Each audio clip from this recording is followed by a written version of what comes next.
সারা রাজ্যের পাশাপাশি শুক্রবার আসানসোলের বিভিন্ন জায়গায় খেলা হবে দিবস পালন করে শাসক শিবির। শালানপুর ব্লক তৃণমূল কংগ্রেসের উদ্যোগে খেলা হবে দিবস উপলক্ষে ব্যাট বল ও ফুটবল বিতরণ করা হয়। প্রায় 35টি ক্লাবের সদস্যদের হাতে তুলে দেওয়া হয় খেলার সামগ্রী।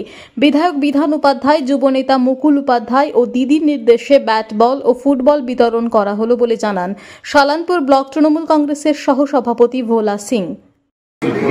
কিছু ফুটবল ব্যাট আমরা দিচ্ছি বাচ্চাদের জন্য, বড়দের খেলাধুলার জন্য। কত ফুটবল বিধায়ক বিধান উপাধ্যায়, মুকুল উপাধ্যায়ের নির্দেশে, দিদির নির্দেশে এটা দেওয়া হচ্ছে। প্রত্যেক বছরই দেওয়া হয়। কতজনকে দেওয়া হলো? মোটামুটি 35 জন ছিল, আরো কিছু আছে, ওটা আমি দেখছি কিছুটা।